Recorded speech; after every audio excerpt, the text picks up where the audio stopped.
ಅಲ್ಲಿ ಕರೀತಾವ್ರೆ, ಹೊಸಿ ಬ್ಯಾಗ್ ಬಾ.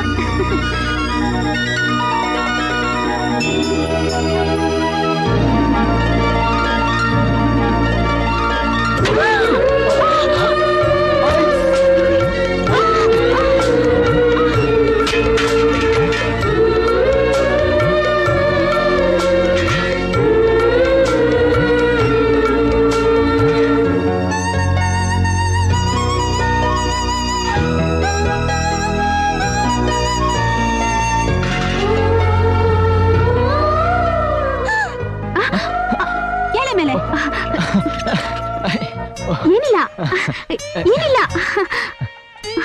ಡ್ಯಾಶ್ ಹೊಡೆದಿದ್ದಕ್ಕೆ ಸಾರಿ ರೀ. ಡ್ಯಾಶ್ ಹೊಡೆದಕ್ಕೆ ಥ್ಯಾಂಕ್ಸ್ ರೀ. ಏನು ಡ್ಯಾಶ್ ಹೊಡೆದಿದ್ದಕ್ಕೆ ಥ್ಯಾಂಕ್ಸಾ? ಅಯ್ಯಯ್ಯೋ, ಇದೇನಿದು? ತಲೆ ಮೇಲೆ ಹೂವು ಅಕ್ಷತೆ ಎಲ್ಲ ಬಿದ್ದ. ಬನ್ನಿ ತೆಗಿತೀನಿ. ಬಿಡ್ರಿ, ನಿಶ್ಚಿತಾರ್ಥದ ದಿವಸ ತಲೆ ಮೇಲೆ ಹೂವು ಅಕ್ಷತೆ ಬಿದ್ರೆ ಬೇಗ ಮದುವೆ ಆಗತ್ತೆ ಅಂತಾರೆ. ಆದ್ರೂ ನಂಗೆ ಸಿಗ್ಲಿ ಬಿಡಿ, ಯಾಕೆ ತಡೀತೀರಾ? ಬರ್ತೀನಿ. Download ShareChat.